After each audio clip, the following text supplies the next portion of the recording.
शब्दांची म्हणून काय सांगा? शिवराज पाटील चाकूरकर यांचं महाराष्ट्राकरिता एक वेगळं योगदान आहे.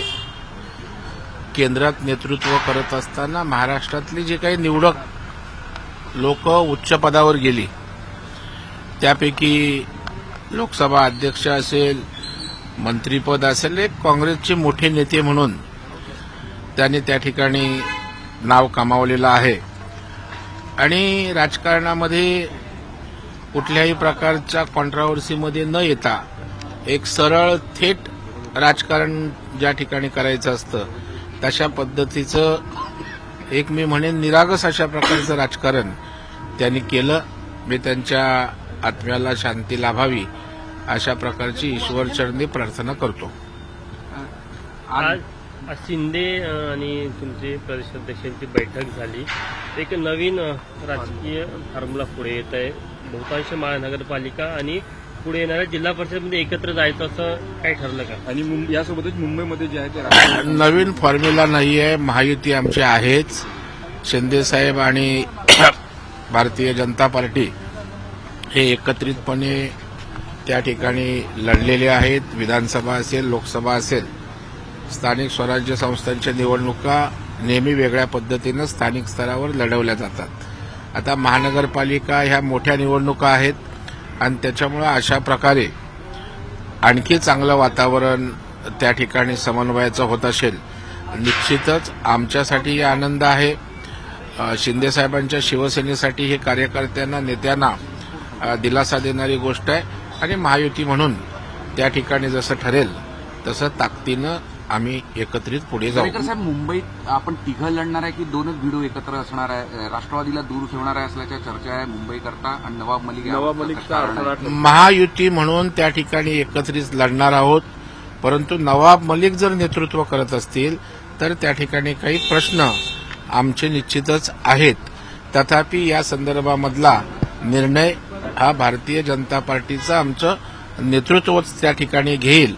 प्रश्न त्या ठिकाणी कोणाच्या नेतृत्वाखाली त्या ठिकाणी जॉईन होत आहेत, कारण त्या नवाब मलिकांवर वेगवेगळ्या प्रकारचे आक्षेप त्या ठिकाणी घेतले आहेत आणि त्याच्यामुळे थोडा हा प्रश्नांकित अशा प्रकारचा विषय आहे. म्हणजे भाजप आणि शिवसेना हे दोघंच मुंबईत एकत्रित समोर जाणार. नवाब मलिक असेल तर नाही, नवाब मलिक असेल तर या संदर्भात अंतिम निर्णय वर घेतील.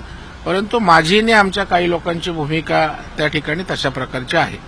कुठेतरी महायुती लढत असताना लाडक्या बहिणींचा काही वार्डांमध्ये फायदा होतोय तर काही वार्डांमध्ये तोटा सुद्धा असणार आहे. त्याचंही काही नाही, मला वाटतं कुठलीही एखादी योजना देत असताना राजकीय फायदा तोटा याचं कधी गणित करायचं नसतं. ते करणं राज्यकर्त्यांना अभिप्रेत सुद्धा नाहीये. त्या गरिबाच्या कल्याणासाठी, त्या घटकासाठी, त्यांना वर आणण्यासाठी किंवा त्या ठिकाणी त्यांना सबलीकरणासाठी ह्या योजना असतात. आणि त्याच्यामुळे राजकीय कुठे फायदा होतोय, कुठे तोटा होतोय ही गणितं मांडणं मला वाटतं त्या ठिकाणी चूक आहे. नगरपरिषद, नगरपंचायतच्या निवडणुकांमध्ये प्रचार काळामध्ये जो हे वाद पाहायला मिळाला, आरोप प्रत्यारोप झाले, त्यामुळे कुठेतरी एक सावध भूमिका घेतली जात आहे तिन्ही पक्षात. नाही, मला वाटतं राजकारणामध्ये त्या ठिकाणी जेव्हा महायुतीतले घटक पक्ष एकमेकांच्या विरोधात स्थानिक स्तरावर लढतात तर थोडंसं त्या ठिकाणी प्रचारामध्ये थोडंफार 19-20 होतं, नाही अशातला भाग नाही. परंतु आम्हाला महाराष्ट्राच्या जनतेशी बांधिलकी आहे आणि त्याच्यामुळे अशा प्रकारच्या सर्व छोट्या मोठ्या गोष्टी विसरून नगरपालिकेतला आम्ही त्या ठिकाणी एकत्रितपणेच महायुती म्हणून जाऊ. उद्धव ठाकरे साहेब काल कामकाजात सहभागी झाले, आज सुद्धा होणार आहे. कुठे कामकाजात सहभागी झाले? त्या ठिकाणी येऊन सभागृहात बसणं आणि त्या ठिकाणी सभागृहाच्या बाहेर जाणं याला जर तुम्ही कामकाजात सहभागी झाला असं म्हणणार असाल तर दुर्दैवी आहे. पहिल्या दिवसापासून आजपर्यंत उद्धवजी ठाकरे साहेब महाराष्ट्रातल्या एका प्रश्नावर एक वाक्य बोललेले नाहीत. याला तुम्ही सहभाग म्हणत असाल आणि त्यांच्या बसण्याने सारे प्रश्न सुटत असतील तर आनंद आहे. काय म्हणणार, फिरायला आले होते? आता बाहेर फिरतात की नाही हेही मला माहीत नाही, परंतु हाऊसमध्ये नाहीत हे निश्चित. कुठेतरी अतिवृष्टीसाठी पॅकेज दिलं, त्याचं गोंडस नावही ठेवलं अशी टीका त्यांनी केली. नाही, त्यांना टीका आणि टोमणे मारण्यापलीकडे उद्धवजी ठाकरे साहेब पुढं सरकतच नाहीत.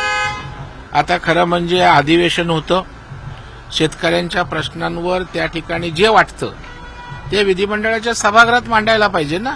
एवढं मोठं व्यासपीठ त्या ठिकाणी आहे. सभागृहात बोलायचं नाही आतमध्ये आणि बाहेर येऊन मीडियाशी बोलायचं, म्हणजे याचं काय गणित मला लागत नाही.